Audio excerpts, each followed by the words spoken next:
Hi, and welcome to Mr. Garofalo's podcast. In this episode, we are looking at justifying steps to solving an equation, exercise 4 from your classwork. We're given the equation that you see here, and we're asked to show that x equals -5 and x equals 2 are both solutions to this equation. Now, right off the bat, this should be somewhat strange to us because if you think about solutions to linear equations, generally we find one value of x that will make the equation true. So let's go ahead and see if we can actually make both of them work. So we'll assign -5 to x.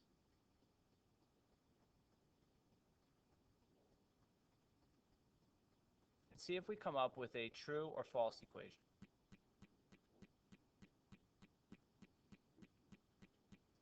Okay, so here we go.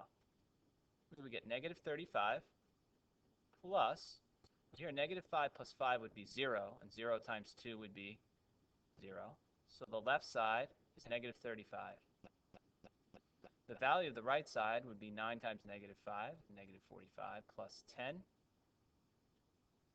-35. So we have a true equation. So yes, -5 is a solution. Now let's see if -2 will make this equation true.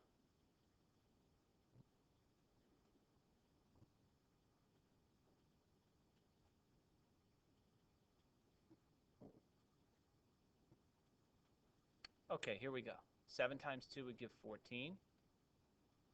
2 plus 5 would give 7. 7 times 2 would give 14 again. The sum of 14 and 14 is 28. 9 times 2 would give 18 plus 10 would give 28. Well, look at that. So this is somewhat surprising. We have a first degree or linear equation, and we have two values of x that made the equation true. So at the very least, this equation, has two solutions. Let's go on to part B. Solve this equation by manipulating each side of the equations as we did above. What does this final strange result tell you? Okay, so let's start by rewriting the equation.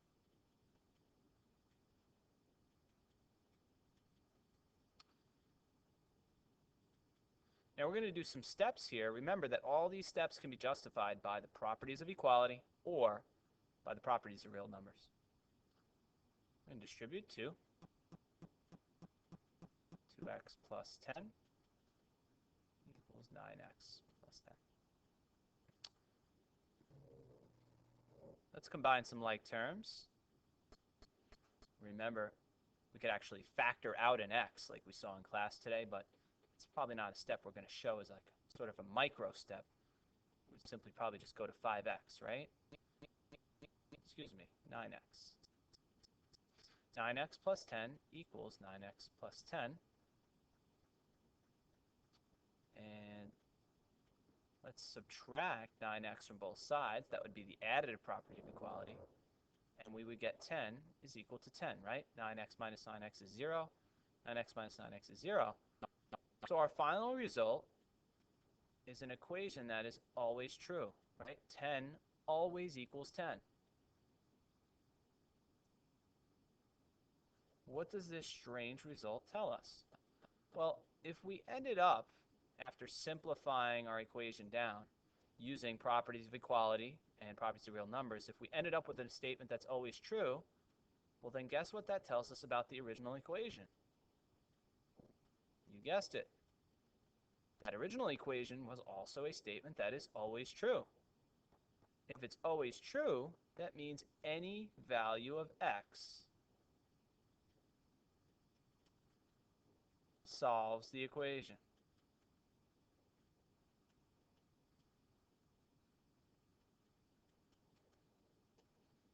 Oops.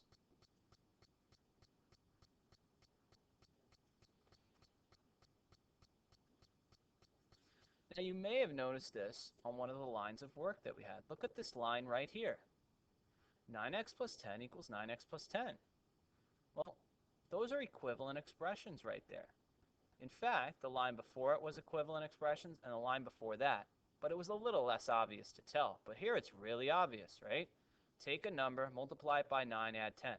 Take a number, multiply it by 9, add 10. Well, it doesn't matter which number we choose. When we multiply it by 9 and add 10, we'll get the same value.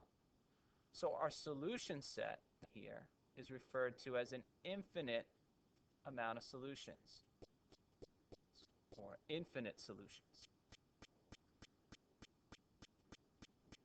We also refer to this as the set of all real numbers being the solutions.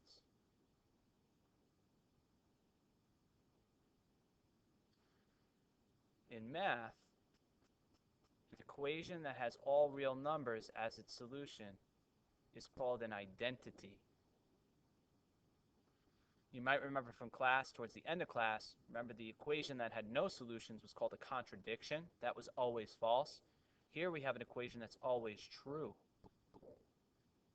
It's called an identity. So test our conclusion. Our conclusion was that this is always true. So therefore it has infinite solutions, and all real numbers would work, by picking a random integer, or really any number, because all real numbers should work, and showing it is a solution. So why don't you go ahead and pause the video and pick a number and test it out.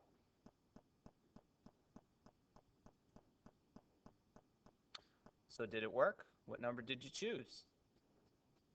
If it didn't, you may have made an error, because any real number should make this equation true. So we'll talk more about contradictions and identities tomorrow, how to recognize them, what happens in the equation solving process that might tip you off, for instance, like this line right here, right? Good luck on the rest of your homework, and I'll see you in class.